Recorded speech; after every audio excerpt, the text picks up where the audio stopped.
Hello and welcome. Today's topic is about development of the face and skull bones. Mesenchymal cells surround in the head area and condense and forms cranium. Mesenchyme कोशिका जितने सारे हैं वो sir के area में आके एक साथ जमा होता है और धीरे धीरे क्रेनियम बनता है. ठीक है. Now this cranium is divided into two part. One is neurocranium, another is viscerocranium. Neurocranium derives from the mesoderm and it forms the bones of the skull. Okay. And the viscerocranium derives from the neural crest and forms every bones of the face.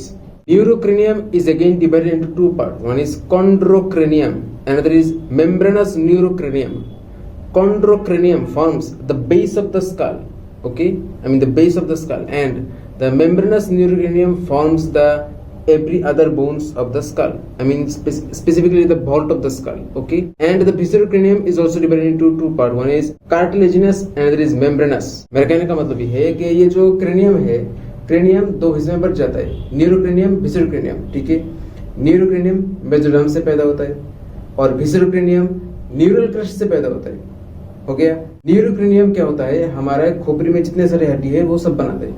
विसरोक्रेनियम हमारे मुंह में शक्ल के जितने सारे हड्डी है वो सब बनाते हैं. ठीक है. न्यूरोक्रेनियम दो हिस्से में बच जाता है. एक आपका कॉन्ड्रोक्रेनियम, दूसरा आपका मेम्ब्रेनस न्यूरोक्रेनियम. कॉन्ड्रोक्रेनियम से हमारा जो खोपड़ी का नीचे वाला हिस्सा है ये बन जाता है, इधर में जितने सारे हड्डी है वो बनता है. और जो मेम्ब्रेनस न्यूरोक्रेनियम है इससे हमारे खोपड़ी का ऊपर वाला हिस्सा है या फिर जिसको हम वॉल्ट कहते हैं, ये एरिया का जितने सारे हड्डी है वो बन जाता है. खत्म. विसरोक्रेनियम वो भी दो हिस्से में बच जाता है, एक कार्टिलेजिनस और दूसरा membranous. Every bones of the face and the skull starts developing after 6th week of gestational day और इंट्रायूटेराइन लाइफ. मतलब माँ के पेट के अंदर जो बच्चा रहता है उसका जो 6 हफ्ता पूरा हो जाता है उसके बाद शक्ल में और खोपड़ी में जितने सारे हड्डियां हैं वो सब बनना धीरे धीरे शुरू होता है. So first of all chondrocranium. This chondrocranium forms base of the skull via endochondral ossification.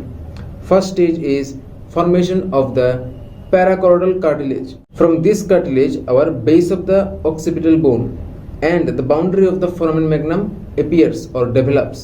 मेरे कहने का मतलब ये जो कॉन्ड्रोक्रेनियम है इसमें आपको पहले एंडोकॉन्ड्रल ओसिफिकेशन दिखने मिलेगा जिससे हमारा बाकी हड्डी बनना शुरू होता है.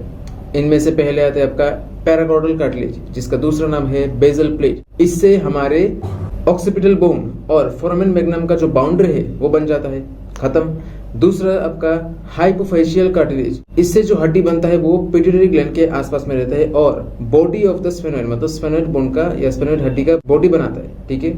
Second one is hypophyseal cartilage which presents near to the pituitary gland and forms the body of the sphenoid. Then trabecular carni which forms the body of the ethmoid bone. Ala orbitalis which forms the lesser wing of the sphenoid.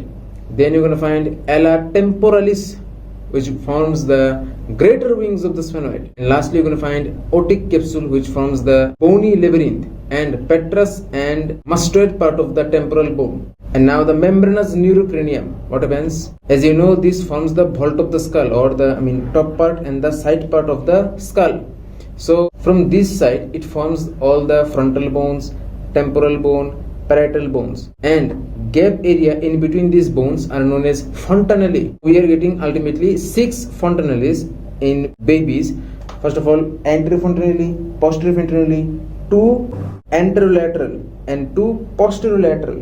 Okay. Now the cartilaginous viscerocranium. What happens? This helps to form the first and second pharyngeal arch. What is pharyngeal arch? We'll talk about in pharynx chapter, not here. From the first pharyngeal arch, we are getting our malleus and incus bone. Done. And from the second pharyngeal arch, we are getting stapes bone and the styloid process of the temporal bone. Okay. And from the last part, which is membranous viscerocranium, we are getting squamous part of the temporal bone, maxillary and zygomatic bone, and the entire mandible. So this is overall development of the skull in fetus. And in my next video, we'll talk about how the appendicular skeleton develops. See you in my next video. Till then, bye.